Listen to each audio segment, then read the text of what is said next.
For all the glitz and the glamour, the mind-boggling auction prices that make news headlines, the foreign stars who win billions of fans, at its heart, the Indian T20 League is about Indians and their stories. After all, the biggest win of this league, in my opinion, is making more than thousands of Indians hope and believe that the game that they love so much can one day be their chance to glory. From the inaugural season itself, the league has thrown up many heartwarming stories of cricketers who made it big from nowhere. And one of my personal favorites among them has to be that of Rinku Singh, a boy who done enough before the 9th of April 2023 to be remembered as a fine cricketer. But what he managed to do on that date, well, that ensured he'd never be forgotten, at least in conversations related to this Indian T20 league. This cricket season, I'm partnering with BigBasket. 10 minute ka naya naam. Just like the T20 game moves fast, so does BigBasket, bringing you everything you need, from farm fresh vegetables to electronics to apparel and more in just 10 minutes. Stay tuned as I bring you my top 10 matches from the biggest T20 tournament. So today, in this series, let's go to a match where East and West clashed and the whole of India had their jaws on the ground by the time it ended.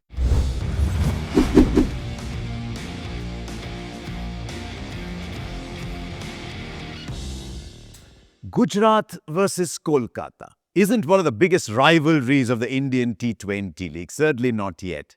And that's why 2 years ago, when they met in the 120,000 capacity stadium in Ahmedabad, the stadium looked far from jam-packed. The Ahmedabad heat in April also did its bit in keeping some away.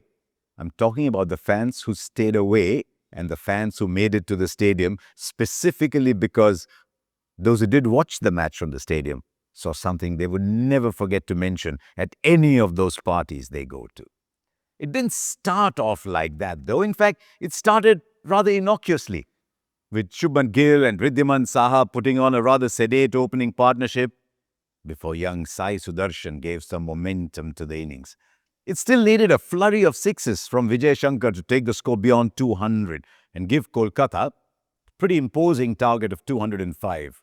It was quite a recovery, mind you, since at the 18th over mark, Gujarat scored at 159 for 5. 45 runs were plundered in the last 2 overs. Even by T20 standard, that's a lot of runs. And it set up the match nicely too, as despite some early setback, 2 left-handers showed that lefties can be more than just elegant. The captain Nitish Rana and a young Venkatesh Iyer put on quite a display with a 55-ball, 100-run partnership to keep Kolkata pretty much in the contest. But just when it had begun to seem that Kolkata could run away with the game, wickets started to fall in a heap. It wasn't the first time it was happening in a Kolkata chase. Remember that 2-ball hat-trick of Praveen Tambe that derailed the Kolkata chase in 2014? They don't want to remember it even today. That hat-trick, by the way, also happened in Ahmedabad. This time, though, the wrecker-in-chief was the talisman from Afghanistan, who decided to celebrate his captaincy debut by picking up a hat-trick and completely pegging back the Kolkata chase. It was a hard-earned hat-trick, though, as his first 3 overs had gone for 35, quite unheard-of numbers for a bowler of Rashid Khan's caliber.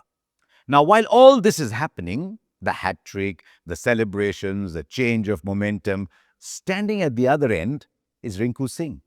The youngster who'd been around for some time in the league without having made a huge impression suddenly saw his batting partner go from Andre Russell to Sunil Narayan to Shardul Thakur to now Umesh Yadav.